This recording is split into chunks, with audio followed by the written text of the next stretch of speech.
আল্লাহ তুমি নাকি মৃতকে জীবিত করো, কেমন করে করো একটু দেখাও তো।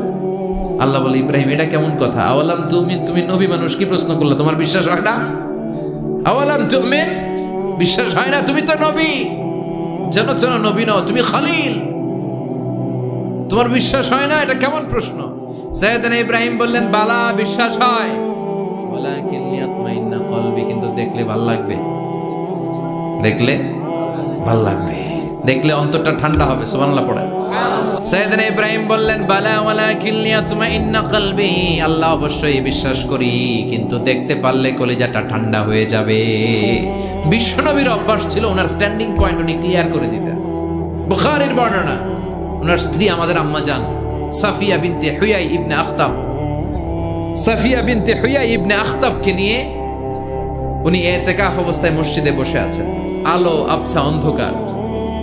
সাফিয়া বিশ্বনবীকে বিদায় দিয়ে বের হয়ে যাবেন। ইন দ্য মিন টাইম বিশ্বনবী দেখলেন দুইজন সাহাবা হেঁটে যাচ্ছে। সাহাবারা হুট করে বিশ্বনবীর দিকে তাকালেন। তাকিয়ে দেখে বিশ্বনবীর সাথে একজন মহিলা, নেকাব পরা। দেখেই সাহাবারা মুখটা ঘুরিয়ে দ্রুত চলে যেতে লাগলেন। বিশ্বনবী বললেন, এই আলা রিসলিকুমা, দাঁড়াও। বুখারীর বর্ণনা।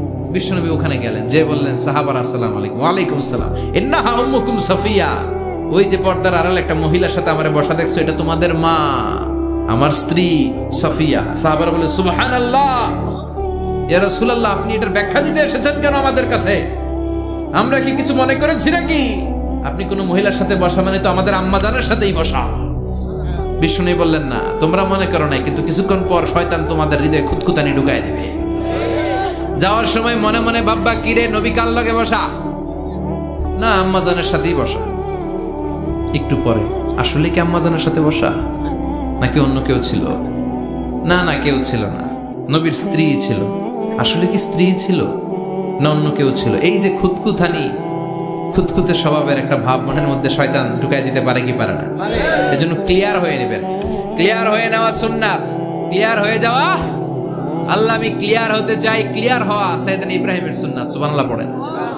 আল্লাহ, কেমন করে মৃতরে জীবিত করো তুমি দেখাও। আল্লাহ বললেন, চারটা পাখিরে টুকরা টুকরা করো, জবাই করো, টুকরা টুকরা করো, পায়ের সাথে মাথা মিশাও, মাথার সাথে কলিজা মিশাও, টুকরা টুকরা করে ওই পাহাড়ের মধ্যে ছিটিয়ে দিয়ে আস। এরপরে এই পাশে এসে সুম্মা দুহুন্না ইয়াতিনাকা সায়া, আমার নামে পাখিগুলারে ডাক দাও।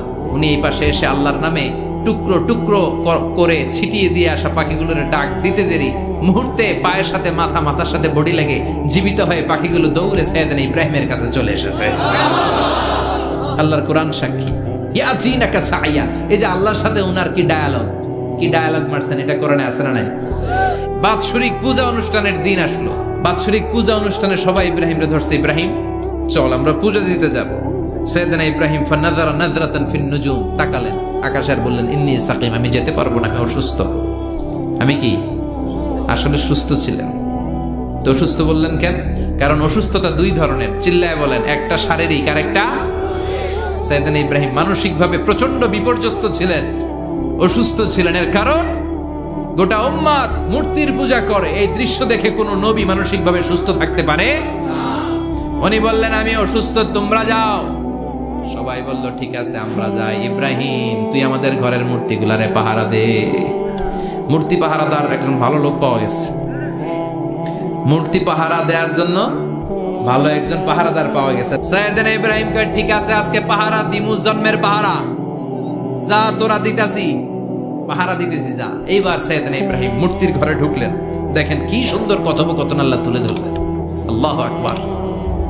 মূর্তির ঘরে, দেবীর ঘরে ঢুকে উনি ঘুরে ঘুরে তাকায়, দেখে একটা এমনি হাত আর একটা ব্যাগ, 14-15টা হাত নিয়ে তাকায় আছে। উনি সবগুলার সামনে এভাবে তাকায় আছে। দেখে এক একটা এক এক চেহারা, একটা হাতির গণেশ স্টাইলের, আর একটা এরকম, আর একটা নারীর, আর একটা বাঘের, আর একটা তলোয়ার নিয়ে আইতাছি, কোপায় ফেলাম। আছে না নাই?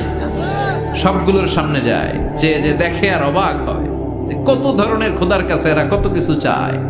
আর যে দেখে প্রত্যেকটার সামনে ডেজার্টস আইটেম, মিষ্টান্ন, এক একটার সামনে রসমলাই, এক একটার সামনে কালো জাম, লাল জাম, রসগোল্লা, চামচাম, দুধ মালাই, মালাই চপ। আছে না নাই?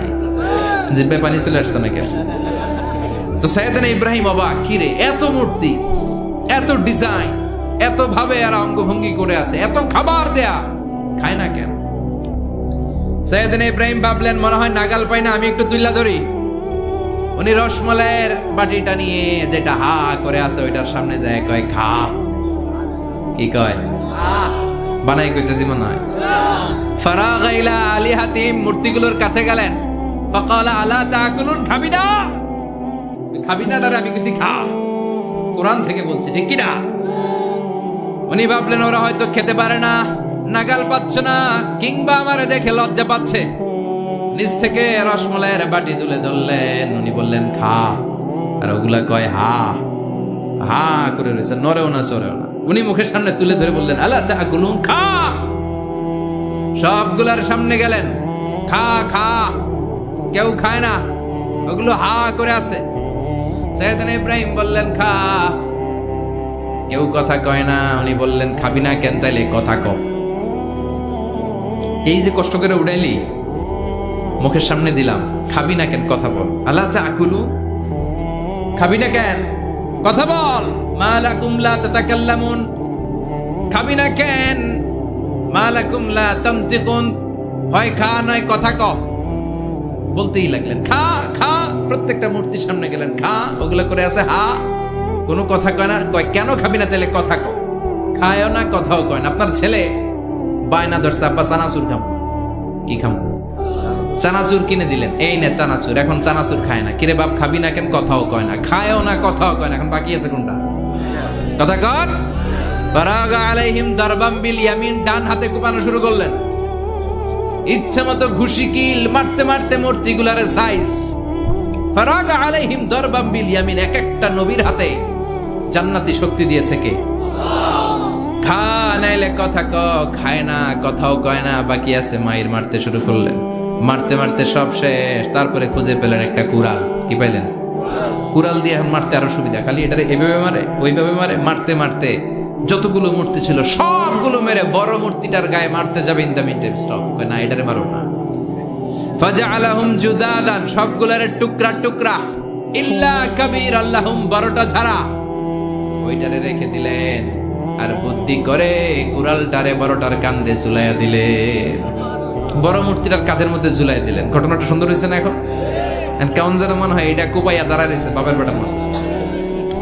বড় পূজার শেষ, পূজার দিনক্ষণ শেষ। বিকেলবেলা পূজা মণ্ডপ থেকে সব এসে দেখে সর্বনাশ।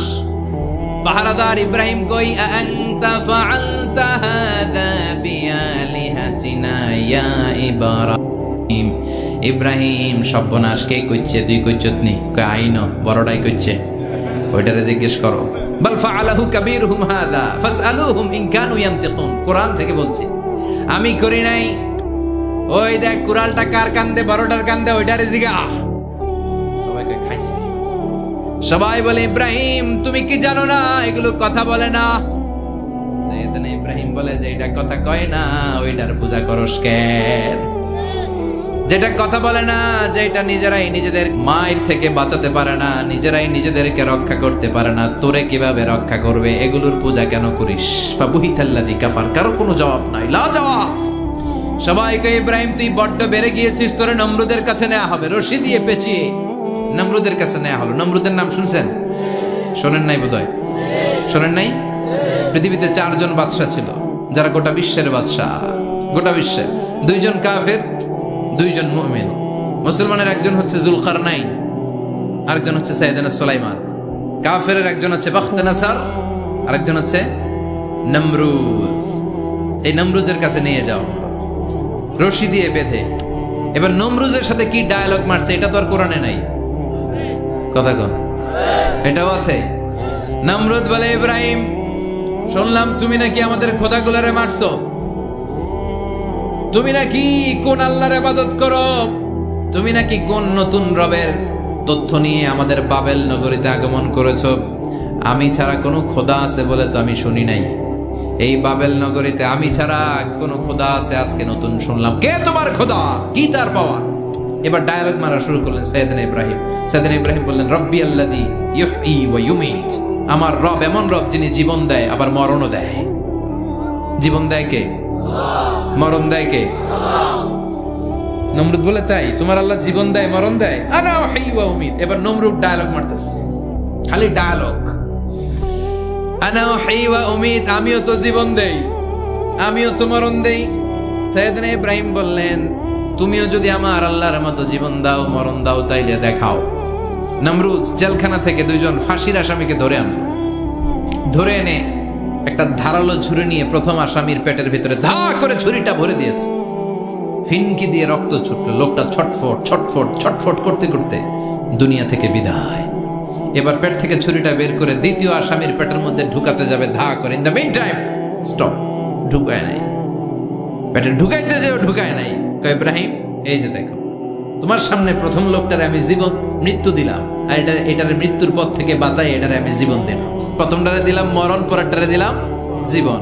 তোমার রব যেরকম করে জীবন দেয় আর মৃত্যু দেয়, আমিও জীবন দেই, আমিও মৃত্যু দেই। চিল্লায় পড়েন নাউযুবিল্লাহ। সাইয়েদনা ইব্রাহিম বিপদে পড়ে গেলেন। তাই তো, আসলেই তো প্রথম লোকটারে মৃত্যু দিল, দেয় নাই? কথা কন, ছুরি মেরে রক্ত বের করে ওর মৃত্যু দেয় নাই?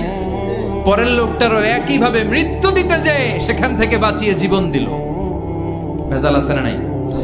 এবার সাইয়েদনা ইব্রাহিম বলে, ফাইন্নাল্লাহ ইয়াতি বিশ-শামসি মিনাল মাশরিকি ফাআতি বিহা মিনাল মাগরিবি ফাবুহিতাল্লাযী কাফার। সাইয়েদনা ইব্রাহিম বললেন, বুঝলাম তুমি আমার আল্লাহর মতো জীবন দাও, বুঝলাম তুমি আমার আল্লাহর মতো মরণ দাও, কিন্তু নমরুদ খেয়াল করে শোনো, আমার আল্লাহ প্রতিদিন সকালবেলায় পূব আকাশ থেকে জল জলে সূর্যটা উঠায়। তোমার যদি এরকম কোনো ক্ষমতা থাকে, তুমি আগামীকাল সকাল থেকে পূর্ব দিক থেকে সূর্য না উঠিয়ে পশ্চিম দিক থেকে সূর্যটা উঠাও। ফাবুহিতাল্লাযী কাফার। এবার ধরা খাইছে, এবার জায়গার মধ্যে ধরা, একেবারে স্টপ, লা জবাব। নমরুদের মুখে কোনো জবাব নাই। এবার নমরুদের মেজাজ নরম নাকি গরম? কথা কন। গরম মেজাজ নিয়ে কয়, হাররিকু, এটারে আগুনে জ্বালা, এটারে আগুনে ফেল। নমরুদ বুঝে নাই যে আগুনের মালিক কে। বিশাল আগুনের কুণ্ডলি পাকিয়ে সাইয়েদনা ইব্রাহিমকে আগুনের মধ্যে ফেলে দেয়া হলো। হাতের মধ্যে রশি, পায়ের মধ্যে রশি, সারা দেহের মধ্যে রশি পেঁচিয়ে আগুনের কুণ্ডলিতে ফেলে দেয়া হলো। মুহূর্তের মধ্যে আগুনের প্রজ্বলন শক্তি ওই রশিগুলোকে জ্বালিয়ে পুড়িয়ে ছারখার করে দেয়, কিন্তু সাইয়েদনা ইব্রাহিমের দেহের একটা পশমও জ্বালায় না। যে রশি দিয়ে টাইট করে পাচ্ছে, ওনার দেহের সাথে লাগানো টাচ করা রশি, ওই রশি জ্বলে যায়, কিন্তু সাইয়েদনা ইব্রাহিমের পশম জ্বলে না। চিল্লায় পড়েন আল্লাহু আকবার। মুসার মতো ঈমান হলে রাস্তা হবে সাগর জলে, ইউসুফের মতো ঈমান হলে একে একে দরজা খোলে। সাইয়েদনা ইব্রাহিমের মতন ঈমান যদি আজও থাকে বিদ্যমান, অগ্নিকুণ্ডে দেখতে পাবে খুবসুরতে ফুলবাগান। ঠিক কিনা? ওই ঈমানটা দরকার। ওই ঈমান যদি ঈমানের মতো হয়, আগুনের কুণ্ডলকে ফুলবাগান বানিয়ে দিবে কে? সাইয়েদনা ইব্রাহিম বসে রইলেন। নমরুদ কয়, আরো আগুন জ্বালা, এলাকার বড় বড় গাছগুলো, তক্তাগুলো কেটে আগুনের কুণ্ডলিতে ফেল। তক্তা লাকড়িগুলো আগুনের কুণ্ডলিতে ফেলা মাত্র দাউ দাউ করে লাকড়িগুলোকে, তক্তাগুলোকে আগুন জ্বালিয়ে দেয়, কিন্তু সাইয়েদনা ইব্রাহিমকে জ্বালায় না। সুবহানাল্লাহ। আগুনের মালিক কে? ওই আল্লাহ আজও আছে না নাই? তিনি আগুনরে অর্ডার করলেন, সৃষ্টির শুরু থেকে তোকে একটা ধর্ম দিয়েছি, সব জ্বালিয়ে দেয়া, পুড়িয়ে দেয়া, আজকে কয়েকদিনের জন্য তোর ধর্মটাকে আমি স্টপ করে দিলাম। চিল্লায় পড়েন আল্লাহু আকবার। কুলনা ইয়া নারু কুনি বারদান ওয়া সালামান আলা ইব্রাহিম। আল্লাহ বললেন, আগুন খবরদার, আমার ইব্রাহিমের গায়ের যেন পশম না পুড়ে যায়, কারণ ইব্রাহিমের সন্তান হবে ইসমাইল, আর ওই ইসমাইলের বংশে আমি পাঠাবো আখিরি জামানার পয়গাম্বার। ইব্রাহিমের জন্য কিছু না হয়, কোন ইবারদা, ঠান্ডা হয়ে যা, কি হয়ে যা, কিন্তু এত বেশি ঠান্ডা হবি না যাতে ইব্রাহিমের সর্দি না লেগে যায়। সুবহানাল্লাহ। কোন আগুন বলে আপনি বললেন কোন ইবারদা, ঠান্ডা হ, আবার কোন এত ঠান্ডা হবি না যাতে সর্দি না লাগে, কেমন ঠান্ডা হবো? আল্লাহ বললেন, সালামান আলা ইব্রাহিম, সালাম হয়ে যা, শান্তির গুলবাগিচা হয়ে যা, এয়ার কন্ডিশন নাতিশীতোষ্ণ হয়ে যা। চিল্লায় পড়েন আল্লাহু আকবার। 40 দিন ছিলেন এই আগুনের কুণ্ডলিতে, কিচ্ছু হয় নাই। সুবহানাল্লাহ পড়বেন না? শেষ জীবনে উনি ওনার নাতিপুতিদের সাথে গল্পের সময় বলতেন যে আমার জীবনে সবচেয়ে আরামদায়ক সময় কাটিয়েছি আমি নমরুদের আগুনের কুণ্ডুলির ভেতরে থেকে। চিল্লায় এখন সুবহানাল্লাহ। তার মানে পুরো আগুনের কুণ্ডুলির গোলবাগিচা বানিয়ে দিয়েছে কে? ওনার জীবনের শ্রেষ্ঠ সময় নাকি এটা, সবচেয়ে আরামসে নাকি কাটিয়েছে এই আগুনের কুণ্ডুলির ভেতরে। চিল্লায় পড়েন আল্লাহু আকবার। এবার আল্লাহ ডেকে বলেন, নমরুদ অনেক হয়েছে, আর না, অনেক চান্স তোমারে দিছি আমি, অনেক ছাড় দিছি, মাগার ছেড়ে দিব না। আল্লাহ কি দেয়? ছাড় দেয়, ছেড়ে দেয় না। মনে থাকবে, আল্লাহ বলে তোরে মারতে আমার কামান লাগবে না, গোলা লাগবে না, ফেরেশতা লাগবে না, তলোয়ার লাগবে না, নমরুদ তোরে মারবো আমি ল্যাংড়া মশা দিয়া। ফারসালাল্লাহু তাআলা বাউদা, আল বাউদাতু জুনদুম মিন জুনুদিল্লাহ।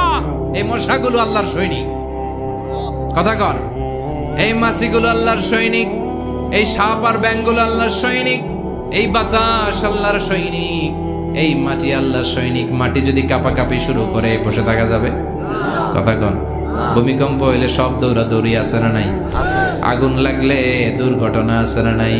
বাতাস যদি 70 থেকে 80 কিলোমিটার বেগে ছুটে আসে দুর্ঘটনা আছে না নাই?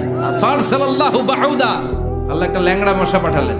এই ল্যাংড়া মশা নাকের ভেতর দিয়ে ঢুকে মস্তিষ্কের মাঝখানে যে কামড়াতে শুরু করেছে। মশার কামড় খাইছেন না আপনারা? শীতকালে যখন আমরা কম্বল মোড়া দিয়ে ঘুমাই, কানের সামনে যখন পন পন শুরু করে কেমন লাগে? কি বিরক্তি লাগে না? আবার ছেড়ে টেরে আবার শুই, আবার পন পন।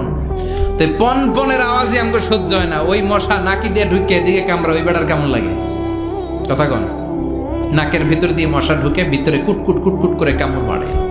এই কামড় খাইয়া নমরুদ এবার নাচানাচি শুরু করছে। I M A disco dancer. Or dance দেখে সবাই হাসে, একেবারে I M A disco dancer. Or dance দেখে সবাই অবাক। ঘটনা কি? খোদায় লাফায়। এতদিন ধরে সবাই নমরুদরে পূজা করতো আর বলতো নমরুদ সবচেয়ে বড় খোদা, নমরুদ সবচেয়ে। এখন খোদা কি করে? ড্যান্স দেয়। চিল্লা এখন কি দেয়? এবার নমরুদ বাঁচার জন্য মাথার মধ্যে আঘাত করে, কিন্তু মশা বের হয় না। চিল্লায় আওয়াজ করে উত্তরে বলেন, মশা ঢুকছে কার অর্ডারে? এই মশা বেরোবেও কার অর্ডারে? মাথার মধ্যে আঘাত করে ঘুষি মারে, কিল মারে, কিন্তু মশা বের হয় না। এবার আশেপাশের যারা আছে খাদেম কুদ্দাম কয় তোরাও ঘুষি মার। খাদেম কুদ্দাম মনে মনে কয় আজীবন অনেক মারছস, আজকে আমরা মারুম। সুযোগ পায়া কিলের উপর কিল আর ঘুষি। আজীবন অনেক কাজ করাইছিস আমাদেরকে দিয়ে, অনেক জুলুম করেছিস, আজকে সুযোগ পেয়েছে মতো মাইরা লই। খাদেম কুদ্দাম ওরাও কিল ঘুষি। ঘুষাইতে ঘুষাইতে চেহারার মানচিত্র পাল্টাই দিছে, মাগার মশা বের হয় না। এই মশা ঢুকছে কারা দেশে?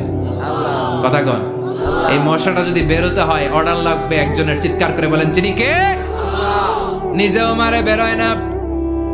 খাদেম খুদ্দামরা মাথার মধ্যে কিল ঘুষি মারে, বেরোয় না। নমরুদ কয় এবার আমারে জুতা মার। কি মার? আমরা পরি প্লাস্টিকের জুতা, বাটার জুতা, অ্যাপেক্সের জুতা। আগে পড়তো খরমের জুতা। খরমের জুতা বানাই কি দিয়া? কথা কন। এবার কাঠের জুতা দিয়া খাদেম খুদ্দামরা মাথার মধ্যে বাড়ি। পিটাইতে পিটাইতে মাথাটাকে ফাটিয়ে রক্তাক্ত করে জামিনের মধ্যে নমরুদরে শুইয়ে দিয়েছে। আর আল্লাহর সৈনিক সেই বাউদা মশা নাকের ভেতর থেকে শূন্যে উড়াল মেরেছে। চিল্লায় পড়েন আল্লাহু আকবার। তার মানে এত শক্তিশালী হয়েও, গোটা বিশ্বের রাজা হয়েও নমরুদের ক্ষমতা নমরুদরে বাঁচাতে পারে নাই। চিল্লায় বলেন ঠিক কিনা? এজন্য ক্ষমতা কাউরে বাঁচাতে পারে না, দাপট কাউরে বাঁচাতে পারে না, অহংকার কাউরে বাঁচাতে পারে না, সৈন্যবাহিনী কাউরে বাঁচাতে পারে না। বাঁচাতে পারে একজন। চিৎকার করে বলতে হবে, তিনি কে? সাইয়েদনা ইব্রাহিম কমন সেন্স খাটালেন, ওনার বুদ্ধি বিবেক খাটালেন, চিন্তা করলেন, অনুসন্ধান করলেন। করতে করতে করতে উনি মহাসত্যের সন্ধান পেয়েছেন। উনি দেখতেন আশেপাশে চলে মাছের পূজা। আমরা আজান দেখি, মসজিদ দেখি, তাফসির মাহফিল দেখি। উনি দেখেছেন মাছের পূজা। উনি বাইরে দেখেছেন গাছের পূজা। উনি বাজারে দেখেছেন গরুর পূজা। উনি এলাকায় দেখেছেন মূর্তির পূজা। কিন্তু একটা তো ওনার মন বসে না। উনি দেখেন লোকজন আগুনের পূজা করে। কিসের পূজা করে? আবার পূজা শেষ আগুনের মধ্যে পানি ঢেলে দিলে আগুন নিভে যায়। মাথায় ধরে না কি রে, আমার খোদা কই গেল হঠাৎ করে? এতক্ষণ তো ছিল। ধরে নিলাম ফর এন এক্সাম্পল আগুনটাই আমার খোদা। এতক্ষণ তো আগুন রে নম নম করতো, তো পানি দেওয়ার পরে আমার খোদা গেল? প্রশ্ন আছে না নাই? দেখেন কিভাবে ইন্টেলেক্ট, রেশনাল, সৃজনশীলতার বুদ্ধিমত্তাকে তিনি কাজে লাগিয়েছেন। খেয়াল করেন, আমরা চিন্তা না করে সিলে কান নিচে শুনে দৌড়, আছে না নাই? একটু যাচাই করারও প্রয়োজন বোধ করি না, ভেরিফাই করার প্রয়োজন বোধ করি না। এটা মহামারীর আকার ধারণ করেছে আমাদের সমাজে, সমাজটা শেষ। সাইয়েদনা ইব্রাহিম ভাবলেন, আগুন আমার রব হয় কি করে, এটাতে পানি ঢাললে এটা গেল কই? তিনি বললেন, না, আগুন আমার খোদা হতে পারে না। এরপর দেখলেন সবাই গাছের পূজা করে। কিসের পূজা? ঘরে যখন লাকড়ি দরকার, গাছ নামক খোদারে কুপাইয়া সাজ করে ফেলে। যারা গাছের পূজা করে, যখন লাকড়ি দরকার, কাঠের দরকার, তখন খোদারে কি করে? কোপায়, কোপায়া সাইজ। তো খোদারে কোপায়, এটা কেমন খোদা? এরপর দেখলেন কিছু লোক গরুর পূজা করে। কিসের পূজা? তো তিনি দেখতে পেলেন গরুর পূজা করে। আবার যখন জুতা বানানো দরকার, গরু জবাই করে ওই গরুর চামড়া দিয়ে জুতা বানায়া পড়ে। তো এইটারে খোদা মানে কি করে? খোদার গায়ের চামড়া দিয়ে জুতা, কত বড় বেয়াদব! চিন্তা করছেন? খোদার গায়ের চামড়া দিয়ে ওই বেয়াদবটা পায়ে জুতা পড়ে। মাথায় ধরে? একটাও সাইয়েদনা ইব্রাহিমের মাথায় ধরে না। এরপর সাইয়েদনা ইব্রাহিম দেখলেন মূর্তির পূজা করে। বিশাল বিশাল মূর্তিগুলোর সামনে দাঁড়িয়ে চোখের পানি ছাড়ে। তো উনার এটাও মাথায় ধরে না, কারণ উনি দেখলেন কিছুক্ষণ আগে এগুলোর মাটি কাদা দিয়ে মূর্তি বানাইছে ওরা। এরপরে ডিজাইন করে এগুলোর সামনে ওম নমঃ পড়ে। তো এইটা ওর খোদা হয় কেমনে? যারা বানাইলো এরাই না মূর্তির খোদা? কথা বলেন, বুঝে শুনে উচ্চার করেন। কাদার মাটি দিয়ে আমি মিজানুর রহমান আজহারি একটা মূর্তি বানালাম। মূর্তি বানিয়ে এটার আগুনে পুড়ে শক্ত বানালাম। এরপর আমি নিজ হাতে রং তুলে দিয়ে ডিজাইন করলাম। এরপরে এটার আমি বসালাম। বলেন তো, আমি এটার স্রষ্টা না এটা আমার স্রষ্টা? এটার বানাইছে কে? মিজানুর রহমান আজহারি এই মূর্তির স্রষ্টা। চিল্লা এখন ঠিক কিনা? তো যেটারে আমি বানালাম এটার আবার ওম নমঃ ভগবতী হবে? মাথায় ধরে না, উনার মাথায় ধরে না। উনি চিন্তা, গবেষণা, অনুসন্ধানের মধ্য দিয়ে সত্যের সন্ধান পেয়েছেন। মহাসত্য এমনি পান নাই। দিন গড়িয়ে রাত আসে। সাইয়েদনা ইব্রাহিম আকাশের দিকে তাকায়, তাকিয়ে দেখে ধ্রুব তারা। কি তারা? সবাই দেখে ধ্রুব তারারে পূজা করে। এবার নিজের সাথে কথোপকথন কি করলেন এই কোরআন সাক্ষী। ফালাম্মা জান্না আলাইহিল লাইলু রাআ কাওকাবান ক্বালা হাযা রাব্বি ফালাম্মা আফালা ক্বালা ইন্নী লা উহিব্বুল আফিলিন। সুবহানাল্লাহ পড়েন। দেখেন নিজের সাথে নিজের বোঝাপড়া। রাত্রিবেলায় যখন ধ্রুব তারা দেখলেন, সবাই পূজা করে, এবার মনে মনে কথা কয়। কেমনে কথা কয়? এই যে শুরু করছিলাম একটু আগে, বললাম না যে মনে মনে কথা আছে না নাই? মনে মনে কথা কয়, কিরে এটা তো সুন্দর, এটাই মনে আমার খোদা। কিছুক্ষণ পর যখন দেখে তারা নাই, কয় না এটা খোদা না, এটা হুদা। এটা কি? খোদাই কি আমার ছেড়ে চলে গেলে চলবে? আমি অসুস্থ হইলে আমার দেখবে কে? অসুস্থ হইলে আমার সুস্থ করবে কে? বিপদে পড়লে আমাকে উদ্ধার করতে হবে কে? তার মানে আমার খোদা আমার ছেলে চলে যায় না, এই তারা আমার খোদা হতে পারে। ফালাম্মা জান্না আলাইহিল লাইলু রাআ কাওকাবান ক্বালা হাযা রাব্বি ফালাম্মা আফালা ক্বালা ইন্নী লা উহিব্বুল আফিলিন ফালাম্মা রাআল কমারা বাযিগান ক্বালা হাযা রাব্বি ফালাম্মা আফালা ক্বালা লাইন লাম ইয়াহদিনি রাব্বি লাআকুনান্না মিনাল কওমিদ দাল্লিন। পড়েন আল্লাহু আকবার। এরপরের দিন যখন চাঁদ দেখলেন, পূর্ণিমার চাঁদ, দেখতে ওইটা তারার চেয়ে ছোট না বড়? কম সুন্দর না বেশি সুন্দর? পরের দিন চাঁদ দেখে তিনি দেখলেন সবাই চাঁদের পূজা করে। এবার আবার মনে মনে কথা, তাইলে ওইটা না এটাই মনে হয় খোদা। আল্লাহর কসম, এগুলো কোরআনে আছে। কিভাবে উনি মহাসত্যের সন্ধান পেয়েছেন সব আল্লাহ কোরআনে তুলে ধরেছে। না না, ধ্রুব তারা আমার খোদা না, খোদা হইলে হবে এই চাঁদ। এটা অনেক সুন্দর। আবার রাতের শেষে চাঁদও নাই, মনে মনে খাইছে, কোথায় গেল কই? উনি খোদা খুঁজে পায় না, খোদা গেল কই? এবার উনি বললেন, হায় হায়, আমি তো বিপদে পড়ে গেছি, খোদা খুঁজে পাই না। আমার আসল খোদা যদি আমারে পরিচয় না দেখায়, আমি তো গোমরা হয়ে যাব। ফালাম্মা রাআশ শামসা বাযিগাতান ক্বালা হাযা রাব্বি হাযা আকবার ফালাম্মা আফালাত ক্বালা ইয়া কওমি ইন্নী বারীউম মিম্মা তুশরিকুন। এরপরের দিন সকালবেলা পূর্ব দিগন্ত থেকে যখন দ্বিপ্রহরের জলজলে সূর্যটা উঠলো, গগন বিদারী তাপ দিয়ে গোটা বিশ্বটারে আলোকিত করে জানান দিয়ে যখন জলজলে সূর্যটা উঠলো, তিনি বললেন, না না, ধ্রুব তারা খোদা না, চাঁদ আমার খোদা হলে হতে হবে এই সূর্যটা, ঠিক কিনা? হাদা আকবার, এটা অনেক বড়, এটা সবচেয়ে বড়, খোদা হইলে এটারই হওয়া লাগবে। আবার বিকেল বেলা পশ্চিম দিকে যখন জলজলে সূর্যটা ডুবে যায়, এবার উনি বিপদে বললেন, আল্লাহু আকবার। দেখেন, স্টেপ বাই স্টেপ সব বাদ দিয়ে কেমনে তিনি মহাসত্যের সন্ধান পান। বিকেল বেলা যখন সূর্য ডুবে যায়, কয় না এটাও আমার খোদা হতে পারে। এরপর তিনি দ্ব্যর্থহীন কণ্ঠে ঘোষণা করলেন, ইন্নী ওয়াজ্জাহতু ওয়াজহিয়া লিল্লাযী ফাতারাস সামাওয়াতি ওয়াল আরদা হানিফান ওয়া মা আনা মিনাল মুশরিকিন। সুবহানাল্লাহ পড়ে। তিনি বললেন, না, গরু আমার খোদা হতে পারে না, মূর্তি আমার রব হতে পারে না, ধ্রুব তারা, চাঁদ, সূর্য কোনোটাই আমার রব হতে পারে না। মহাবিশ্বটা যে চমৎকার ভাবে চলছে, নিশ্চয় এমন একজন মহা ব্যবস্থাপক আছে, নিশ্চয় এমন একজন মহা কন্ট্রোলার আছে, যিনি দূর থেকে গোটা বিশ্বের সব কন্ট্রোল করে থাকে। তিনি কে? তিনি বললেন, ওই রবের দিকে আমি মুখ ফেরালাম, যিনি আকাশ বানালেন, জমিন বানালেন। তোমরা যেগুলোর পূজা করো, আমি এগুলোর পূজা করি না। আল্লাহর দেখে নাই, কিন্তু পেয়ে গেছে সন্ধ্যা। সুবহানাল্লাহ পড়েন। কেমনে ইকুয়েশন ড্র করে, কেমনে পাটিগণিতের মতো মিলাইছে, না এটা বাদ, ওইটা বাদ, সব বাদ। পরে তিনি এই সিদ্ধান্তে আসলেন যে একজন মহা ব্যবস্থাপক আছে, একজন মহা নিয়ন্ত্রক আছে, যার ইশারায়, যার ইঙ্গিতে, যার অর্ডারে গোটা বিশ্বটা এক নিয়মে চলে। চিল্লা এখন ঠিক কিনা? স্টেপ বাই স্টেপ যেতে তিনি নিজের সাথে বোঝাপড়া করতে নিজের সাথে কথা বলতে আল্লাহর সন্ধান পেলেন। তার মানে এই নবী নিজে যেই কথা বলে, এই কথা কোরআনে আছে না নাই? আবার এই নবী আল্লাহর সাথে যেই কথা বলে, ওইটাও আছে না নাই?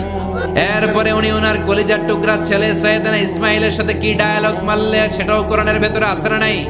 فلما بلغ معه السعي قال يا بني إني أرى في المنام أني أذبحك فانظر ماذا ترى। তিনি ছেলেরা ডেকে বললেন, ও আমার কলিজার টুকরা ছেলে ইসমাইল, গত রাতে আমি স্বপ্ন দেখেছি যে আমি তোমাকে জবাই করছি।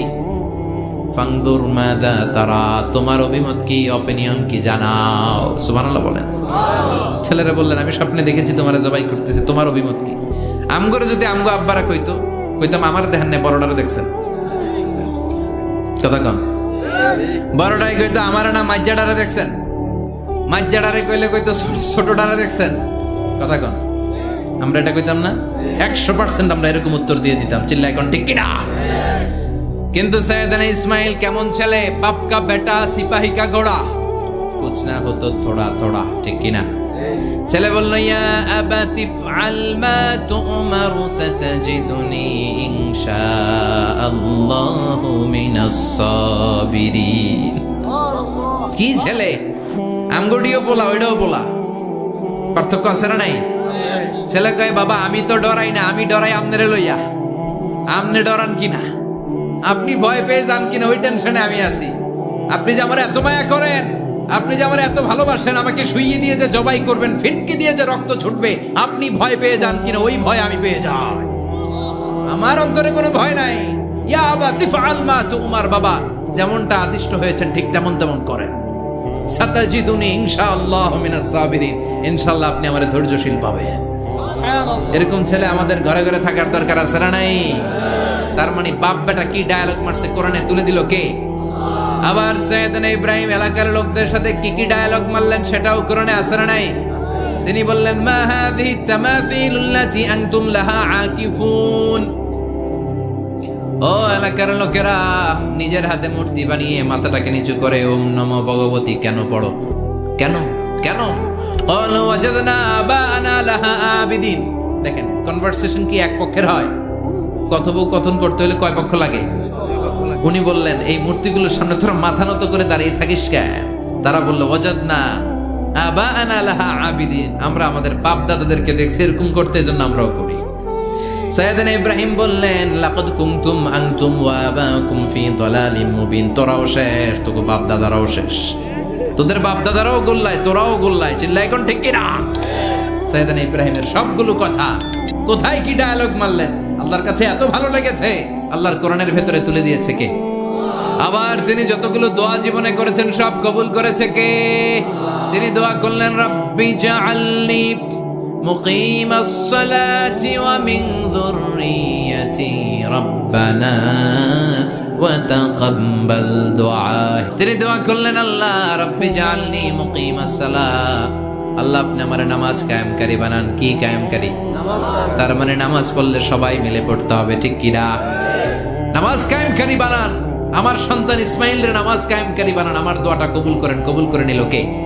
আবার বললেন আল্লাহ মক্কার নিরাপদ বানান। কবুল করলো কে? আবার বললেন ওয়াবা'আস ফীহিম রাসূলা, আল্লাহ এই শহরে একজন নবী পাঠান। কবুল করলো কে? যত দোয়া করছে সব কবুল করে নিল কে?